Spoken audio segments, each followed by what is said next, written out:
All right, let's get right into it. Welcome to this explainer, where we're going to unpack a wild phenomenon that literally almost every creator, writer, and editor has experienced, but very, very few actually understand. We are diving deep into the fascinating, yet, as we'll see, biologically dangerous, psychological descent of the late-night creative editing session. We call this the creative vortex. Now, think about this for a second. Have you ever sat down at your computer to make just a few, quick tweaks to a project, only to look at the clock and realize it's suddenly 3 a.m.? Your eyes are completely burning, your lower back aches, and you're agonizing over a 2-second clip that absolutely no one will ever notice. Well, today we are going to methodically deconstruct exactly why that happens. We're going to map out the psychological and biological traps that turn a perfectly healthy workflow into a totally grueling, self-destructive marathon. Here is our roadmap for this explainer.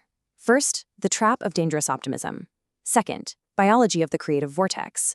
Third, crossing the midnight threshold. Fourth, the true cost of flow.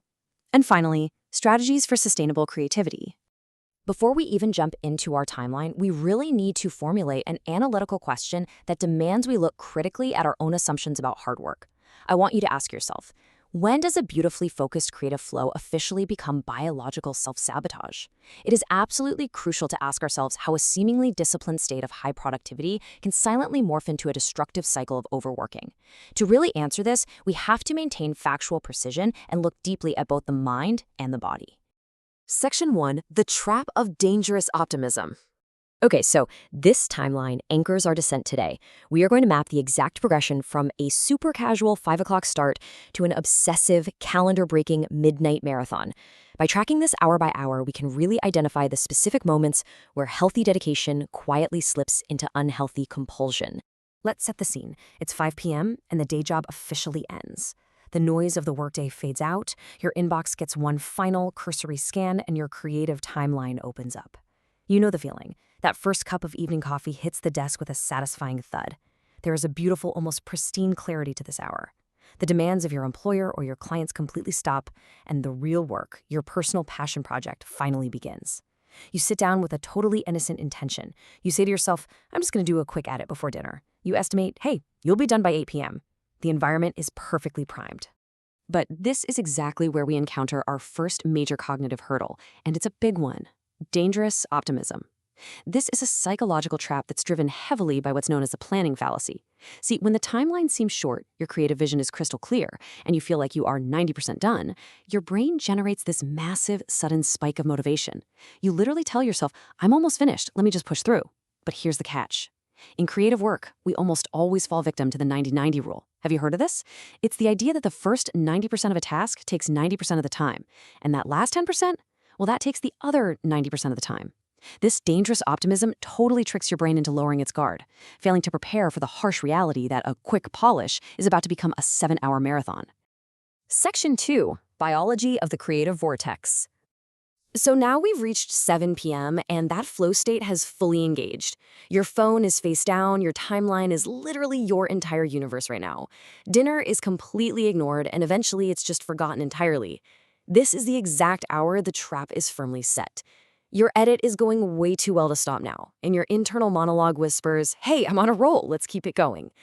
And honestly, it sounds a lot like discipline, doesn't it? But really, under the surface, your brain is actively trading tomorrow's energy for tonight's output. To really understand why you can so easily ignore a basic biological imperative like hunger, we have to look at the physiological disconnect happening inside your body. It's an amazing yet dangerous phenomenon known as somatic suppression, or interoceptive muting. When you are deeply engaged in solving a complex creative problem, your sympathetic nervous system actually stays mildly elevated. It starts releasing small, steady amounts of cortisol and adrenaline. And here's the crazy part. This stress response actively suppresses appetite signals like the hormone ghrelin. So your hyper-alert cognitive brain is effectively telling your physical survival systems, shh, not right now, we are busy. Now, because of this interoceptive muting, your body's increasingly loud protests are just systematically ignored by your brain. Let's look at the profound physical toll this actually takes. When you stare intently at a glowing timeline, your blink rate literally drops by 50 to 60%. That's rapidly drying out the tear film on your eyes. Meanwhile, the tiny ciliary muscles inside your eyes, which are being forced to focus continuously on near objects in a dark room, become deeply, deeply fatigued. That's what gives you that blurred, dirty glasses sensation. At the exact same time, static tension is building up in your lower back and your neck because you're locked in this forward-leaning posture.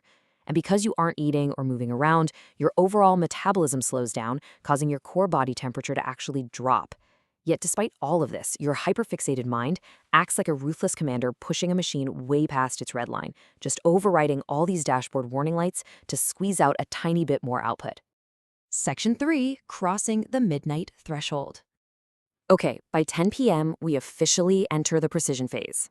Hours? They're no longer the unit of measurement. Your currency is now frames, keyframes, and audio waveforms. Your entire perception of time warps completely. A single color correction or a looping audio transition becomes this deeply satisfying, almost meditative obsession. You are now completely isolated. The world outside the window is pitch black and totally silent. And while this chosen solitude feels profoundly purposeful in the moment, it is also incredibly, dangerously isolating. You manage to convince yourself that the original plan to finish by midnight is, technically still possible, which makes the idea of stopping feel absolutely impossible. What you're experiencing here is a state of severe goal fixation. Your mind is literally filtering out reality and physical pain, channeling every ounce of available bandwidth toward the singular, imaginary relief of being finished. At this point, the external pressure of a deadline has completely evaporated. It's been replaced by a toxic internal compulsion. You are no longer working to satisfy a schedule, you are working to satisfy this unyielding, impossible picture of perfection in your head. And because of the sunk cost mentality, your completely fatigued executive function convinces you that stepping away right now, knowing that one tiny flaw still exists, would be a massive personal failure. And then the crossing happens. 12 a.m., midnight. The clock on your computer changes, proving unequivocally that it is officially the next day. The calendar shifts, but your project file, it hasn't changed at all. This is an incredibly jarring contrast. Time just keeps moving forward, but your progress feels completely stuck because, if we're being honest, you've been recutting the exact same 3 seconds for the last hour. This is the precise moment where the quick edit illusion collapses entirely. It provides this cold, unfeeling proof that your evening plans were completely hijacked by a creative obsession, an obsession that has absolutely zero respect for the artificial boundaries of a calendar. Section 4, the true cost of flow. So to survive, professional creators really must make a critical distinction here. What does done actually mean? Look, a video's core purpose isn't to be a flawless piece of fine art, analyzed frame by frame in a museum. Its purpose is to effectively communicate an idea to an audience. Done simply means it achieves that purpose. On the flip side, overworked is what happens when you stop editing for the viewer and you start editing purely out of internal anxiety. You end up agonizing over micro imperfections, literally doing a 45-minute deep dive on a 2-second clip that the audience, who is likely watching on a 6-inch phone screen at normal speed, will never, ever perceive.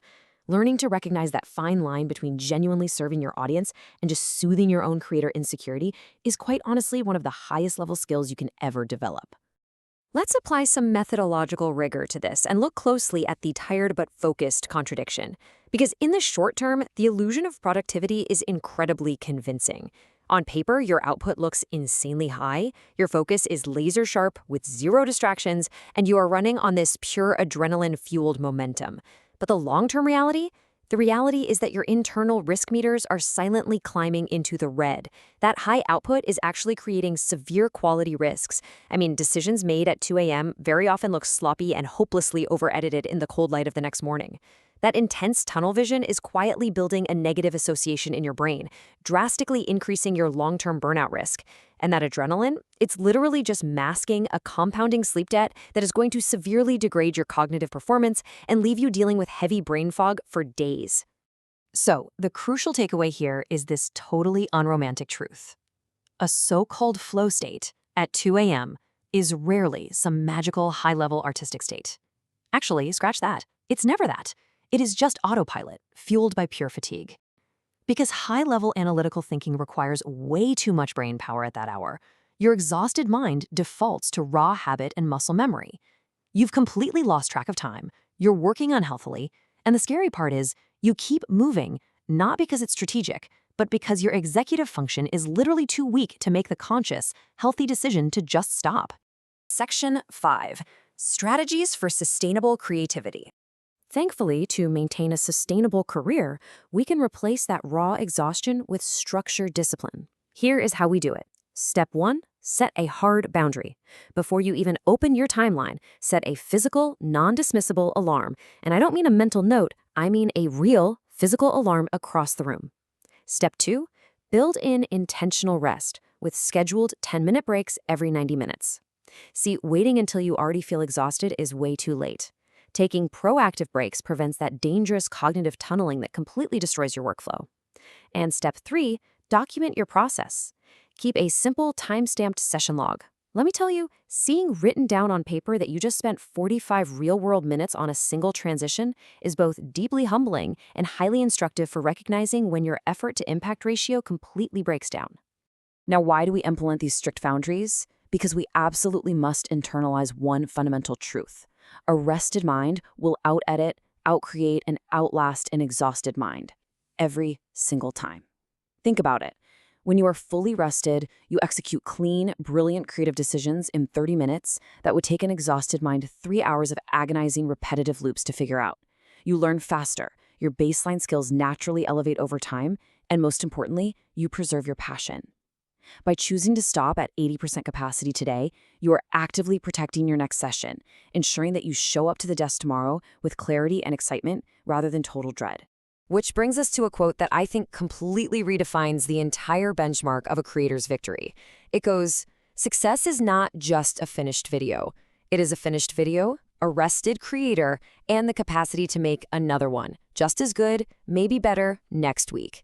This totally expands success into a three-legged stool. Because look, if you finish the project but wreck yourself physically and mentally in the process, that is absolutely not a triumph.